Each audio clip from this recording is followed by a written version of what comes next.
Back. Welcome back to the station, good people. This is Destination Devi, and we are back for another edition of the Dynasty Trade Show, showing you some actionable shit that's actually going on in real Dynasty leagues with my degenerate army over at Destination Devi Patreon, patreon.com/all gas. So if you want to be featured in the show, if you want to have dope trade advice and engage with the community that are, it's seriously degenerates from all over the globe.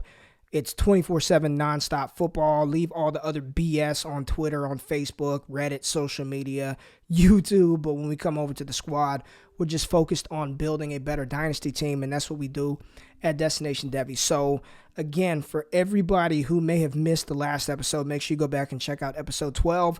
With these trades, what we were doing in the past was sort of breaking down the league format and the scoring format and all that other stuff, but that's only applicable to a handful of people who are in similarly, structured leagues. So what we're doing in these ones is I'm just reading the trade.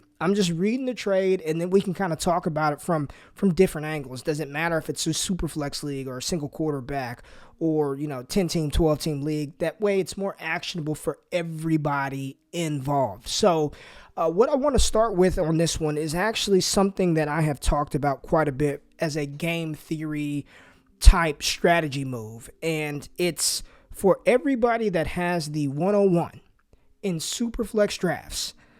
I would be aggressively trying to trade down and pivot off of the 101. And let me tell you why.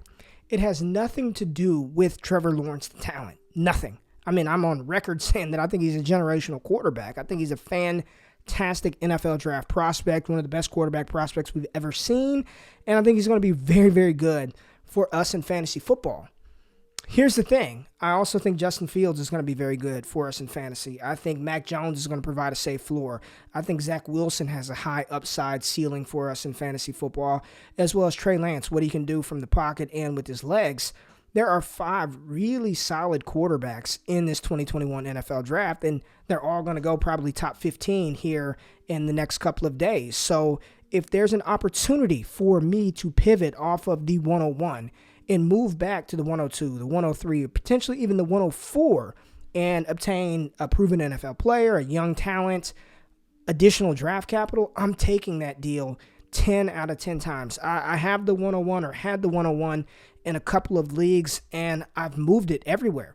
One of the leagues, I traded the 101 for the 102 and Jalen Reagor. So not a big, return on that deal, but I pick up a young wide receiver and I move back a spot, and I'm perfectly fine with taking either Trevor Lawrence or Justin Fields or Trey Lance at the 102 spot.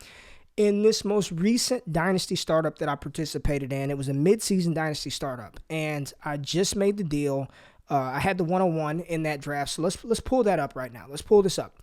So we did this MidSeason Dynasty startup, so I feel like I just crushed the draft side of this, right? Picking up talent because players were hurt. So the way that this league ran was because it was a midseason startup, the lowest scoring team has the 101. So because I had Joe Mixon and Saquon Barkley and Cam Akers didn't play early on and DeAndre Swift wasn't a feature back, Brandon Ayuk missed time. Long story short, I was the 101. So I have a very good team, and I ended up with the first pick in this draft.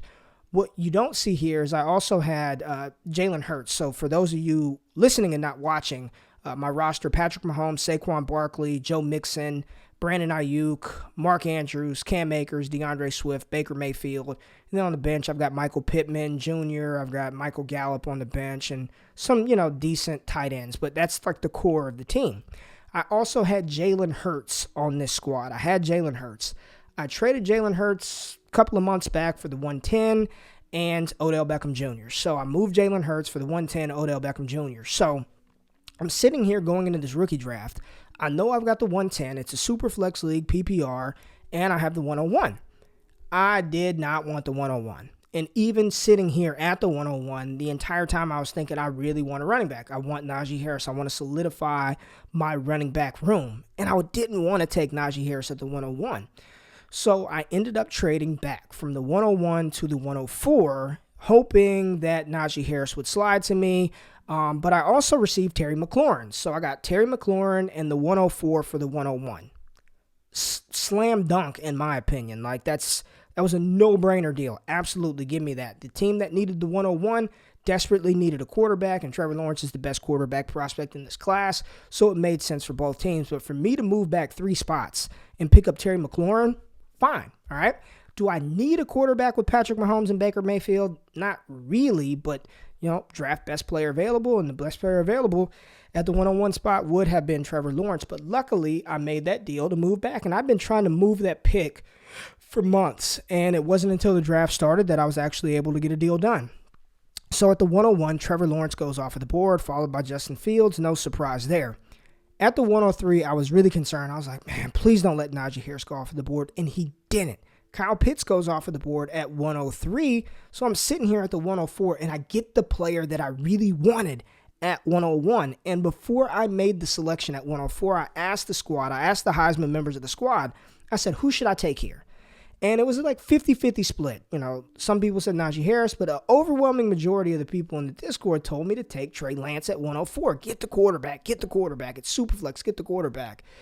And I still was kind of like, nah, because it's the psychology of rookie drafts. And I was on record saying, I said, I bet you if I take Najee Harris here, we'll see Travis Etienne and Javonte Williams come off of the board probably back-to-back right after this Najee pick for FOMO, right? Fear of missing out on a running back in this class. And I didn't know that was going to happen, but I had a strong suspicion. I had a strong feeling that if I went Najee at 104, 2 other running backs would come off of the board before I pick at 110, and that's exactly what happened. At the 105, Travis Etienne. At the 106, Javonte Williams. So now I'm sitting there at the 110 spot, and I know for a fact I'm either going to get Trey Lance, Zach Wilson, Mac Jones, Jamar Chase, or Devontae Smith. It's etched in stone. All I needed to happen between the 1-7 and the 1-9 was for 1 wide receiver to come off of the board for me to solidify a quarterback. And if 2 comes off of the board, I've got a really good chance of landing a player that I thought about taking at 104, which is Trey Lance. At 107, Devonta Smith comes off of the board. I'm elated. 108, Jamar Chase comes off of the board. I'm locked into Zach Wilson or Trey Lance. And then I really wanted Lance, and at 109, I'm like, please don't take Trey Lance. Please don't take Trey Lance. And the manager takes Zach Wilson. Boom! Baby. 110, I get Trey Lance. So the 110 pick that I acquired for trading Jalen Hurts, it went from Jalen Hurts to Trey Lance. So the ripple effect of this, of moving back off of the 101, the ripple effect of this was I acquired Terry McLaurin, I got Najee Harris, and Trey Lance, all from moving back from the 101. And then here in the second round, at the top of the second, I was still able to grab Rondale Moore at the 201. So now my roster is Patrick Mahomes, Saquon Barkley, Joe Mixon, Terry McLaurin, Odell Beckham Jr., acquired from the Jalen Hurts deal, Brandon Ayuk, Mark Andrews, Akers, Swift, Najee Harris, Baker Mayfield, Pat Freiermuth, and Trey Lance, all from pivoting off of that 101 pick. If I took Trevor Lawrence and wasn't able to move back, I have no Najee Harris. The chances of me getting Trey Lance, I don't know. Maybe it's still there. Maybe the team that needed Trevor Lawrence has to take a different quarterback, and I'm out of Trey Lance. So this is just an actionable piece of advice why I am okay with pivoting off of Trevor Lawrence. So I don't have Trevor Lawrence, but I got Trey Lance, and I got Terry McLaurin, and I got Najee Harris out of that deal. I am fine. Like, this was a textbook example of how a draft really could have played out. And essentially at 201, I could have taken Mac Jones. I could have gotten 2 quarterbacks, right? When essentially at the 101, I'm only taking Trevor Lawrence. So just a piece of advice as to why I have no problem moving off of the 101, and it has nothing to do with Trevor Lawrence and his talent. It's just the value that you can extract from that pick right now. And if I were you, I would be doing that now, before the NFL draft, because if the San Francisco 49ers take Trey Lance, there's no way he's falling to the 110. If, there are so many different variables that can happen. And if the Niners take Trey Lance, if, a team like the Carolina Panthers takes Trey Lance, how much are you willing to give up off of the 101 when that's fine. I won't get Trevor Lawrence, but I'll be fine with Trey Lance. It's almost like you are hamstrung to the 101 pick, which is Trevor Lawrence. So just my advice as to how I would approach the 101 in rookie drafts this year is I'm trading back every single time. 102, 103, 104, at least at the 104, you ensure yourself one of the top 4 quarterbacks, and at least 105, you get one of the top 5 quarterbacks. And Mac Jones, outside of him going to San Francisco, I really think if he's drafted by the 49ers, you might see him go top 6, but I still think people are so dug in on, oh, he's not mobile and he's just Mac Jones and he threw 3 bad balls at his pro day. I can't see him going any higher than maybe 107, 108, even as a pick of the San Francisco 49ers, but we will see. So let's move into some other deals that happened over there with the patrons over the past week. So I just titled this one Disgusting Quarterbacks. So in this deal, Sam Darnold and the 211 in 2021 was sent away for Jared Goff and a 2023 first-round pick. I mean, give me Goff in the 2023 first. Like, I know everybody is just enamored with Sam Darnold, with Joe Brady in Carolina, with DJ Moore and Matt Rule. Darnold was turnover-prone in college. He's been turnover-prone in the NFL. I just don't think a leopard changes his stripes like that, or spots, or whatever the hell a leopard has, right? Zebra stripes, leopard spots. I don't know. But I know that I prefer the 2023 first-round pick, and coming from that team who just acquired Sam Darnold, there's probably a good chance that 2023 third is high. Tank Bigsby, Jahmyr Gibbs, Bijan Robinson, Kayshon Boutte, DJU, Bryce Young. Give me that pick. And Jared Goff, who's at least a starter for this season. I mean, shit, they probably have about the same amount of staying power, Jared Goff and Sam Darnold. So pivoting off of Kadarius Toney to a 2023 first-round pick, no-brainer, hell of a job. BGC, my boy Brandon, that's my boy. Good deal. He is a paying member, Heisman member, so that's why he makes good, smart decisions like this. So here we go. Let's look at another one of my Heisman tier members, T-Verge, Big Dave, just killed this trade right here. He sent away DK Metcalf, Daniel Jones, Kyle Pitts for Stephon Diggs and Patrick Mahomes. I don't care if this is a 10-team league, a 12-team league, 16-team league, Superflex, half-point PPR, tight end premium, Patrick Mahomes and Stephon Diggs 10 out of 10 times over Daniel Jones, DK Metcalf, and Kyle Pitts. The team receiving Pitts, I'm assuming, once one of the rookies is in love with Kyle Pitts, believes he's the second coming of Travis Kelce, and he probably is Kelce, Darren Waller type clone, but give me the best quarterback in football and give me a top 5 wide receiver in fantasy football and Stephon Diggs. That's a good win now move, and it's still a good move for the future. I mean, Daniel Jones, Mahomes, that's not even a comparison. Diggs and Metcalf, we can say they're considerably close, right, as far as value. And then Kyle Pitts, of course, the edge at the tight end. But Mahomes is probably equal to Pitts, Jones, and Metcalf damn near by himself in a superflex format. So to get Stephon Diggs on top of that, I just think this is a smash deal for the Diggs and Mahomes side. So good job, Dave. That's a very good trade. So we go from a good deal to I just have this title WTF. What are we doing here? A 2023 first was acquired for Andy Dalton, Mark Ingram, Carlos Hyde, and Tevin Coleman. I mean, you shouldn't have blurred his name out because he deserves to be publicly shamed across the YouTube platform, across the podcast network for such an egregious deal. Pistol Pete 0, whoever you traded for this pick, please send them the Patreon information and make sure they join, because this is probably this is not as bad as my deal. It's still not as bad as Jefferson for Connor. That is still one of the worst deals of all time. But this is pretty damn close. Andy Dalton, Mark Ingram, Carlos Hyde, and Tevin Coleman for a 2023 first. WTF. Major. Like, what do you I'm trying to understand what the other side of this deal is thinking. Like, what are you thinking?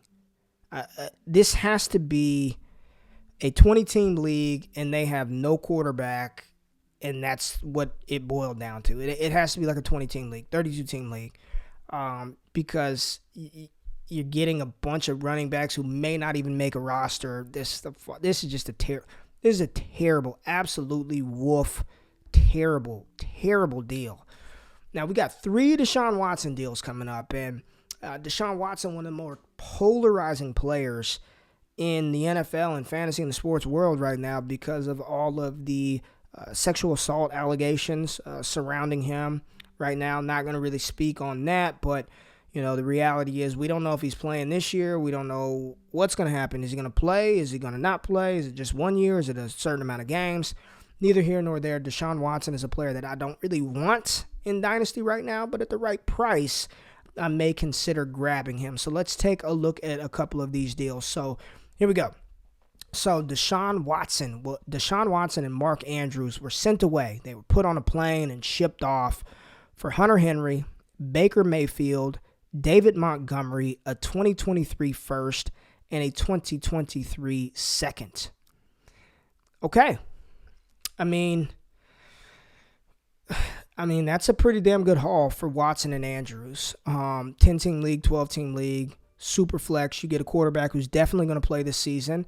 I think Baker Mayfield is a top 14 quarterback in Dynasty, top 14 quarterback in the NFL. He's not Deshaun Watson, but he doesn't stink.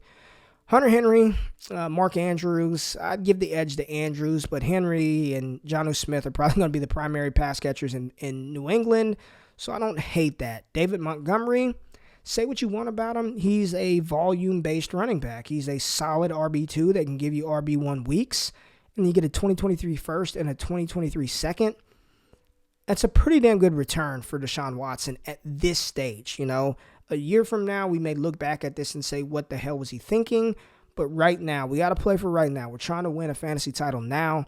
I do not think this is a bad return for Deshaun Watson. So I actually like the Hunter Henry, Baker Mayfield, David Montgomery, and the 2023 first and a 2023 second round pick for Watson and Andrews. And, if Watson doesn't play, then those 2023 picks could, increase in value as well. So I think that's a prudent move right now is acquiring 2023 picks. If you want to leg up on your league mates, this is what Destination Devy is about, keeping you one step ahead, positioning your team for short and long-term success.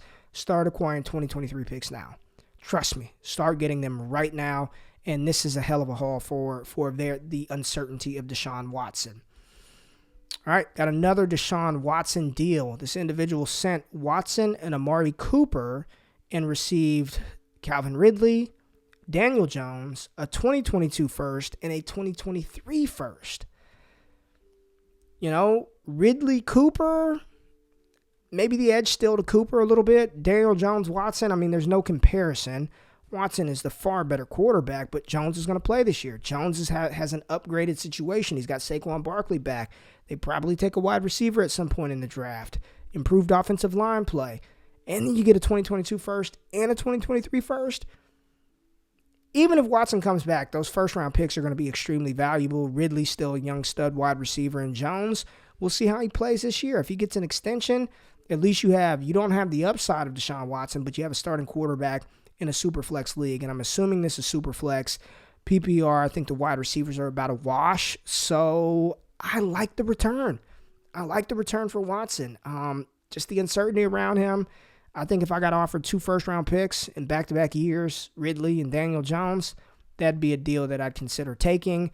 And the other side, if Watson comes back and plays, you still out those 2 first. I still like the deal for the 2 picks. That's a good deal. That's a good return for Deshaun Watson and his uncertainty.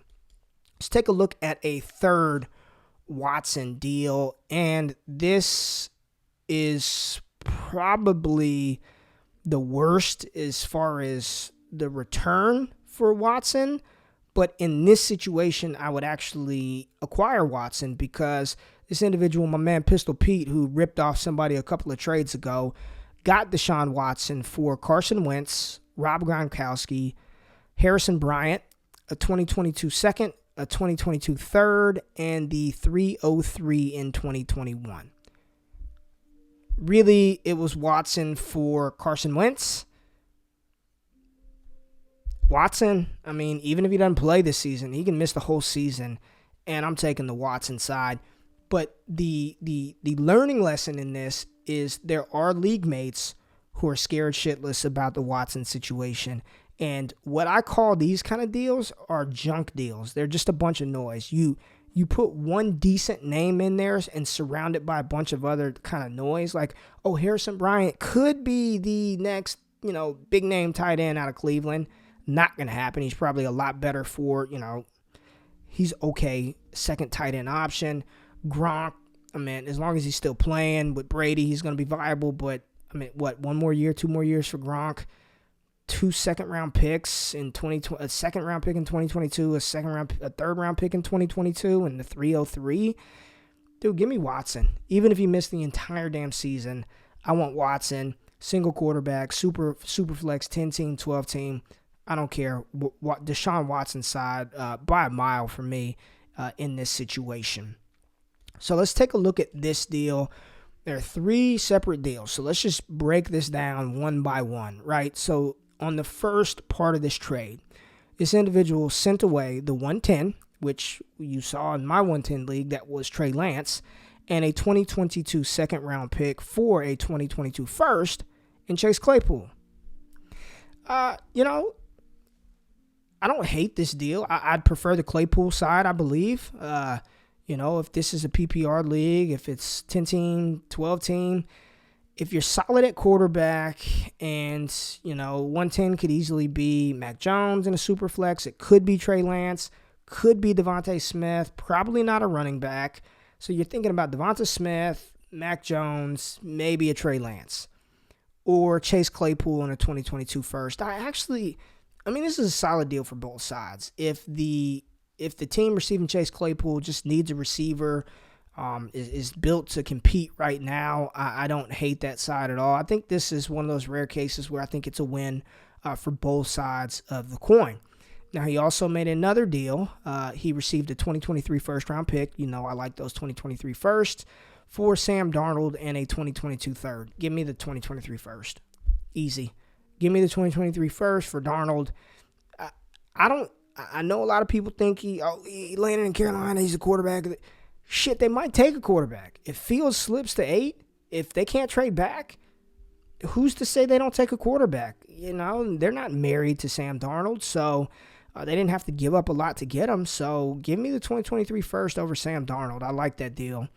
And then the last deal in this pick collage of deals, and you can't even see my damn face over here, is a trade for, let's make this a little bit smaller. He received TJ Hawkinson in the 401 this year for Jonnu Smith and Juju Smith-Schuster. I prefer Jonnu and Juju. I still think Juju's a supremely talented wide receiver. He's back in Pittsburgh. He had his volatility, but Ben was kind of wild, and the offensive line stunk. They had no running game. He's a young, talented wide receiver. I think in the NFL history, he's got the most receiving yards, or right up there with the most receiving yards in NFL history for his age. So I'm still very much in on Juju. He's playing for a big deal. Jonnu Smith is probably going to operate as the team's number 1 passing target. Hawkinson in Detroit, I don't know, man. Hawkinson with Goff, and Hawkinson's dope, but I don't think Jonnu Smith is that far behind him, and I don't think Hawkinson is this untouchable elite tight end like Waller, like Kelsey, like Kittle. So if I can pivot maybe a step down, a slight step down at Jonnu Smith, whatever you're getting out of Juju Smith-Schuster is a hell of a lot better than Jalen Darden at the 401. So in this deal, it's very, very much on board with the Juju Jonnu Smith side opposed to Hawkinson and the 401. And I don't care if it's tight end premium, 10-team league, any of that. I'm not a fan of that deal whatsoever. All right, let's take a look at our last trade featuring a forgotten man, CMC, Christian McCaffrey. In Dynasty Startups, he still should be a top 3 pick.